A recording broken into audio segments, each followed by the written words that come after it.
Assalamualaikum warahmatullahi wabarakatuh. Salam sejahtera untuk kita semua.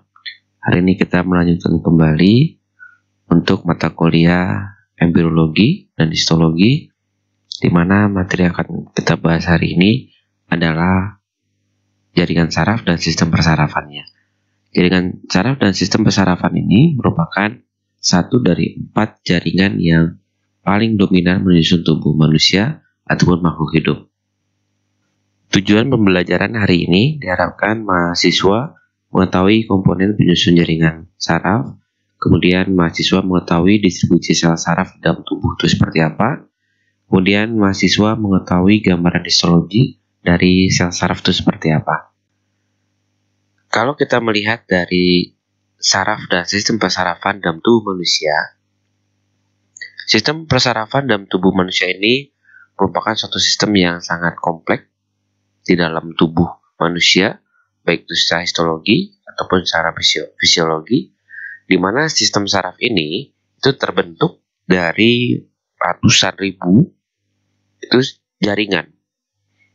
Jadi di dalam tubuh manusia itu akan ada banyak sekali sel saraf yang biasa kita sebut dengan neuron, di mana neuron ini itu tersusun atau terhubung oleh ratusan jutaan dari jaringan. Nah, sistem saraf ini diasistenkan atau didampingi itu oleh suatu sel yang menyupport sel saraf tadi, baik dalam nutrisi atau apapun itu, yang disebut dengan sel glial. Jadi setiap ada sel saraf, di situ selalu didampingi dengan sel glial. Ketika sel saraf ada masalah, maka sel glial yang akan bantu untuk mensupportnya, seperti nutrisi dan sebagainya. Setiap neuron atau sel saraf ini memiliki ratusan hubungan antara satu neuron dengan neuron yang lainnya. Jadi dia punya banyak sekali cabang, dia banyak sekali penghubung yang menghubungkan antara satu sel saraf dengan sel saraf lainnya. Sehingga dengan hubungan tadi, itu membentuk suatu sistem yang sangat kompleks, di mana sistem yang dibentuk tadi itu digunakan untuk memproses informasi dan menghasilkan suatu respon. Apakah respon itu langsung atau tidak langsung, itu dihasilkan oleh hubungan antara saraf satu dengan saraf yang lainnya. Jaringan saraf di dalam tubuh makhluk hidup itu didistribusikan ke seluruh tubuh, di mana jaringan saraf yang terdistribusi tadi itu membangun komunikasi antara satu dengan yang lainnya, sehingga membentuk komunikasi yang saling terintegrasi. Secara anatomi, sistem saraf ini dibagi menjadi 2. Yang pertama adalah sistem saraf pusat, atau yang kita bisa sebut dengan central nervous system, di mana terdiri dari otak dan juga sumsum tulang belakang. Dan yang kedua adalah sistem saraf tepi, di mana tersusun atas kranial, spinal, dan juga saraf tepi. Baik itu kranial, spinal, dan juga saraf tepi, itu berfungsi untuk menghubungkan sinyal atau menghubungkan impuls menuju ataupun dari sistem saraf pusat. Jadi ketika ada seorang itu tersentuh bagian tubuhnya misalnya, maka dia akan memberikan sinyal tersebut ke otak, dan itu otak akan memberikan respon. Jadi kenapa tangan kita bisa bergerak? Karena ada respon yang menuju ke sistem saraf menuju atau kemudian dia memberikan sistem saraf pusat bergerak kembali. Jadi ketika ada seorang Dr. Susi itu tersentuh tertusuk bagian tubuhnya misalnya, maka dia akan memberikan sinyal tersebut ke otak, dan itu otak akan memberikan respon untuk memerintahkan tangan. Jadi kenapa dari otak pusat tadi untuk mengangkat tangan? Jadi siapa yang mengangkat tangan itu adalah perintah dari sistem saraf pusat. Siapa yang memberikan informasi kepada sistem saraf pusat kalau tangan itu tertusuk adalah sinyal yang berasal dari tangan tadi, yaitu sistem saraf tepi. Nah, ada juga ganglia, atau mungkin Anda mendengarnya ganglion, itu di sistem bagian dari sistem saraf tepi, itu adalah kumpulan dari sistem saraf yang kecil yang berada di sistem saraf pusat menuju atau dari sistem saraf pusat. Kembali melihat Ada bedanya dari sistem saraf seorang di mana ganglia ini atau ganglion ini itu berfungsi sebagai gerak refleks. Jadi itu tidak perlu harus ke otak. Kalau tadi tangan tertusuk, itu bisa saja digerakkan oleh sistem saraf pusat, bisa saja digerakkan oleh ganglion tadi. Jadi kalau misalnya tangan tertusuk lambat nih geraknya, ganglionnya ada masalah, atau sistem pusatnya ada masalah, atau bisa jadi sinyalnya ada masalah di otot misalnya itu. Nah itu bisa jadi seperti itu. Nah itu yang kadang membedakan antara sistem saraf pusat dan juga ganglia. Atau sederhananya begini, ketika kita lapar, apa yang terjadi? Di dalam perut itu ada jaringan saraf. Dia memerintah kepada otak bahwa perutnya lapar. Nah ketika dia perintah ke dalam otak, maka otak akan memerintahkan tangan untuk ngambil makan dan masuk ke dalam mulut. Itu adalah sistem kerjanya. Sedangkan kalau ganglia nggak perlu ada perintah, nggak perlu ada perintah terlalu lama seperti tadi. Ada yang nepuk langsung dia balas. Nah itu adalah ganglia. Oke ya, itu yang membedakan antara kranial, spinal, dan peripheral nerve atau saraf tepi dengan ganglia.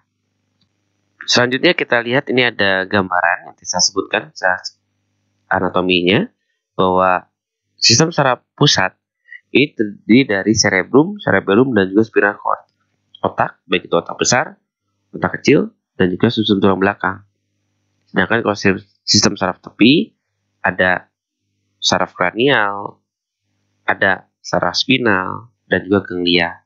Nah, ini adalah bagian dari tubuh kita, di mana posisinya itu saraf ini ada di sini, dan saraf yang bagian dari saraf tepi ada di bagian tubuh bawah dan sebagainya. Ini adalah bagian-bagiannya. Lihat dari gambaran tadi, maka kita bisa skemakan. Skemakan dari sistem saraf ini bahwa jaringan saraf dibagi menjadi dua, yaitu ada yang disebut dengan saraf pusat, ada yang disebut dengan jaringan saraf tepi. Jaringan saraf pusat terbagi menjadi otak dan susun tulang belakang, dan sistem saraf tepi dibagi lagi nih. Ada dua ataupun dari sistem satu sensori melihat. Jadi ketika dan juga ada yang motorik yang menuju ke spinal cord, ada yang berasal dari spinal cord. Nah, motorik ini dibagi menjadi dua, somatik motorik. Itu adalah sel body yang ada dalam body cell ya, yang ada dalam sistem saraf pusat, itu bagian dari sistem saraf tepi, dan juga ada visceral. Nah, visceral ini adalah automatic nervous system. Jadi dia sifatnya otomatis, di mana ada simpatik, ada parasimpatik. Nanti kita akan bahas fungsi dari simpatik dan parasimpatik di materi selanjutnya untuk pergerakan dalam organ tubuh lainnya. Lihat secara makroskopis, kita nanti masuk ke dalam makroskopis, kita potong nih bagian otak misalnya gitu. Maka ketika kita potong bagian otak atau otak dipotong, misalnya kalau saya membuka, maka akan muncul dua bagian. Bagian pertama adalah bagian yang disebut dengan gray matter, yaitu substansi grisea, di mana substansi grisea ini mengandung badan sel saraf, dendrit, dan ujung akson yang tidak bermielin. Nah, kumpulan badan sel di otak ataupun di medula spinalis inilah yang disebut dengan nukleus. Hati-hati pengertian nukleusnya, karena nukleus bisa saja disebut dengan inti. Tapi kalau kita lihat di sistem saraf, bahwa kumpulan badan sel di otak dan medula spinalis inilah yang disebut dengan nukleus. Ada juga yang disebut dengan white matter atau substansi alba. Kalau tadi substansi grisea, ini adalah bagian yang berwarna putih, substansi alba, di mana pada bagian ini tersusun atas akson yang bermielin. Dan sangat sedikit kita temukan badan sel di sana. Walaupun tetap ada, tapi sangat sedikit. Dan ada juga kita temukan kumpulan akson nanti yang menghubungkan beberapa tempat atau berbagai area di sistem saraf pusat, di mana kumpulan akson ini disebut dengan traktus. Oke, inilah gambar dari potongan otak yang kita belah secara transversal. dimana kita bisa temukan ada yang namanya area abu di bagian luar. Kalau yang atas agak warnanya dibuat biru, juga kasih pewarnaan tertentu sehingga dia kelihatan warnanya biru di permukaan luar, dalamnya tetap putih. Nah, ada juga bagian yang putih, bagian tengahnya. Tadi kita sebutkan bahwa gray matter itu adalah bagian yang banyak mengandung sel-sel saraf, ya, badan sel saraf dan sebagainya. Sehingga disinilah yang jadi kendala ketika ada orang yang terbentur dan sebagainya. Kemudian ada yang bagian cerebral yang kanan, cerebral kiri, gitu ya. Kemudian ada sembilan korpus kalosum, kemudian ada talamus, kemudian ada hipotalamus. Ini adalah bagian-bagian yang bisa kita lihat pada gambar tersebut. Nah, ini yang membedakan. Yang atas ada skematiknya, yang bawah ada potongan yang aslinya seperti apa. Nah, ini adalah sel-sel yang kita bisa temukan. Berikut ini juga ada potongan dari otak yang kita potong secara transversal. Cuma di sini terlihat bahwa gray matternya lebih besar dibanding dengan white matternya. Nah, di sini kita bisa lihat mana yang banyak mengandung sel saraf dan mana yang banyak mengandung aksonnya dan sebagainya. Kita perbesar lagi gambarannya atau kita buat skema bahwa gambar secara mikroskopis saraf idealnya seperti ini.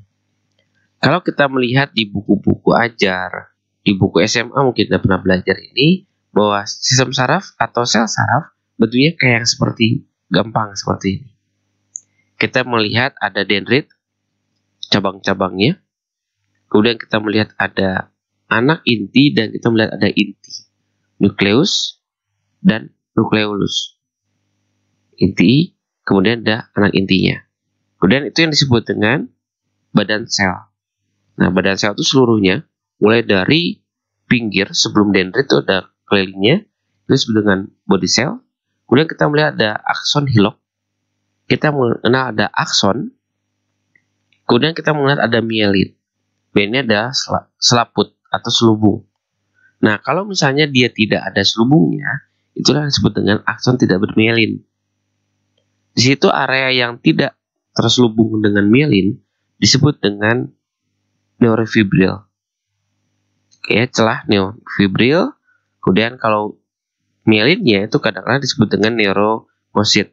Neuromosit itu ada selubung yang ada intinya. Nah, ada juga cabang yang disebut dengan akson kolateral. Ada cabangnya.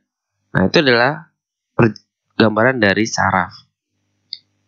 Nah, kalau kita lihat, itu ada impuls yang keluar dari badan sel. Dia menuju ke arah terminal. Nah, terminal ini itu nanti akan memberikan respon. Sedangkan yang menerima saraf atau menerima sinyal dari saraf tepi, gitu ya, itu diambil dari dendrit. Jadi sinyal yang dari sistem saraf tepi itu dialirkan ke sistem saraf pusat sampai dengan ke badan sel itu melalui dendrit. Yang memerintah siapa? Yang memerintah sistem saraf pusat melalui jalur akson. Nah, itu perjalanannya. Jadi kalau kita lihat perjalanan seperti ini, makin banyak neofibril, maka makin cepat responnya. Jadi kalau orang itu responnya cepat, mikirnya cepat, tindakannya cepat, itu sarafnya itu bekerja dengan baik, sinyalnya bisa bekerja dengan cepat. Makin banyak celah, makin cepat responnya. Dan yang idealnya, nah gambaran asli mikroskopis yang saya ambil dari buku Jan Guerra ini ya, ini buku tentang kesehatan, tenaga kesehatan, gambarnya tidak sebaik yang sebelumnya, karena tadi adalah skematik. Sedang kalau kita lihat gambar aslinya, ini bentuk seperti ini. Ada inti, ada anak inti, ada badan sel, ada dendrit, dan sebagainya. Kadang-kadang kita sering sulit membedakan mana itu dendrit, mana itu akson. Nah, kalau kita lihat mana itu dendrit atau mana itu akson, kita bisa lihat dari kedekatan antara cabang satu dan cabang lainnya. Kalau dia seiring rapat satu sama lain, itulah yang disebut dengan dendrit. Kalau dia menjauh sendiri, itu kita bisa sebut dia akson. Jadi, jaraknya pun agak jauh. Kemudian kita bisa lihat bahwa akson ini, itu akson hiloknya kelihatan lebih panjang. Ya, ada jarak di situ. Kemudian kita lihat lagi kalau skop biasa seperti apa. Nah, inilah kalau kita membuat preparat dari potongan otak, sistem saraf pusat dan sebagainya, sebenarnya realnya seperti ini. Kalau tadi yang sebelumnya itu memotongnya sangat-sangat tipis. Jadi dia menggunakan instrumen khusus yang sangat canggih sehingga dia bisa memotong sampai dengan ketebalan yang diharapkan, itu sampai dengan 1 mikron. Nah, sedangkan kalau kita umumnya di laboratorium itu motong 3-5 mikron. Seperti apa gambarannya? Ya seperti ini. Jadi Anda nanti praktikum gimana caranya supaya gambar ini terlihat benar-benar mengidentifikasikan bahwa ini adalah sel saraf. Kita perdetail lagi, kita perjelas seperti apa gambarannya. Nah, inilah gambarannya. Kita melihat ada dendrit, kita mengenal ada nukleus, ada nukleolus, anak inti yang tengah gelap itu. Kemudian kita melihat ada badan sel, itu semuanya yang besar tadi. Kemudian kita lihat ada butiran-butiran di dalam badan sel, itu disebut dengan cell bodies. Gambarnya kan jadi seperti ini. Dia masuk ke dalam area putih. Tadi kita sebutkan bahwa area putih itu sedikit mengandung badan sel yang bawah ya, dan yang atas adalah bagian gray matter, banyak mengandung badan sel. Nah, yang mana yang disebut dengan glial cell? Glial cell itu yang kecil-kecil di sekitarnya. Itulah yang disebut dengan glial cell. Mana yang disebut dengan akson? Akson itu adalah tadi selaput tadi, selubung tadi, itu adalah akson yang bermielin. Jadi kalau dia tidak ada mielinnya, berarti dia tidak ada selubungnya. Gimana cara kita membedakan dia akson? Ya kita bisa lihat karena dia pewarna dasar, maka yang kita lihat adalah selubungnya. Di sebelah kanan ini kita bisa lihat ada akson yang bermielin.